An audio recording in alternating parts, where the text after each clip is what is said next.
कसे आहात तुम्ही सगळे? मजेत ना? तर चला एक नवीन रेसिपी बनवायला आज आपण सुरुवात करूया. थंडीच्या सीझनमध्ये गाजर हलवा बनवला नाही असं कोणीच मिळणार नाही. तर आज आपण बनवतो आहे गाजर हलव्याची रेसिपी. 1 किलो लाल बुंद असे मी गाजर घेतलेले आहेत.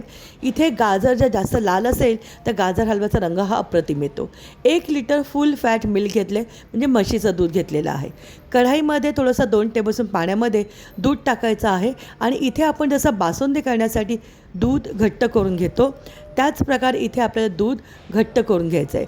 सगळ्यात पहिला आपण हीच प्रोसेस करणार आहोत.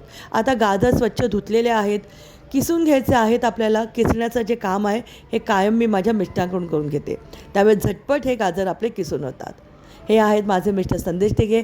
हा आहे स्नो, ज्याला आमच्या किचनमध्ये बसायला खूप आवडतं. सगळे गाजर किसून घेतलेले आहेत. थोडेसे इथे मी वजनी 100 ग्रॅम ड्रायफ्रूट घेतलेले आहेत. ड्रायफ्रूट तुम्ही तुमच्या अंदाजाने कमी जास्त करू शकतात. ड्रायफ्रूट किसून झालेले आहेत, बारीक चॉप करून झालेले आहेत. दूधसुद्धा बाजूला मी घट्ट करून द्यायला सुरुवात केलेली आहे. एक जाडबुडाच्या कढईमध्ये 2 टेबलस्पून तूप घेतलेलं आहे.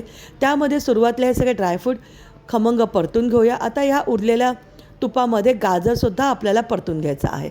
वरतून ॲडिशनल अजून 1 टेबलस्पून मी तूप घातले. या पूर्ण रेसिपीसाठी मी 4 टेबलस्पून इतकं तूप यूज केलं होतं. वजनी 50 ग्रॅम इतकं मी तूप घेतलेलं आहे. साधारणतः 5 ते 7 मिनटं गाजर परतून झालेले आहेत. आता जे आपण बाजूला दूध घट्ट करून ठेवलं होतं, म्हणजे बासुंदीसारखं दूध घट्ट करायचं आहे, ते दूध इथे आपल्याला ॲड करायचं आहे. असं घट्ट दूध घातल्यामुळे तुम्हाला अजून ॲडिशनल त्यामध्ये मावा किंवा खवा घालायची गरज नाही आहे. दूध घातल्यानंतर सगळं नीट छानपैकी मिक्स करून घेऊया आणि स्लो गॅसवरती आपल्याला हे दूध पूर्ण आटेपर्यंत असंच याला शिजत ठेवायचं आहे. यामुळे गाजर मस्तपैकी छान शिजतील. या रेसिपीसाठी मी वजनी 350 ग्रॅम, कपमध्ये बघाल तर मोठा 1.5 कप इतकी मी साखर घेतली होती. साखर तुम्ही तुमच्या आवडीप्रमाणे कमी जास्त करू शकतात. गाजर शिजल्यानंतर दूध थोडं आटल्यानंतर त्यामध्ये साखर घालायची आहे. छानपैकी सगळं मिक्स करायचं आहे.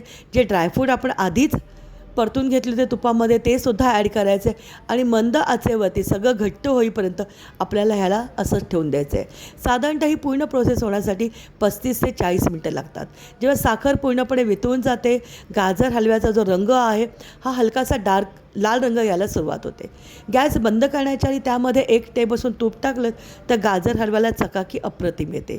जर तुम्हाला आमचं मराठी यूट्यूब चॅनल खाद्यजत्रेचे व्हिडिओ आवडत असतील तर आमच्या चॅनलला लाईक करा, व्हिडिओला जास्तीत जास्त शेअर करा आणि कमेंट नक्की करा.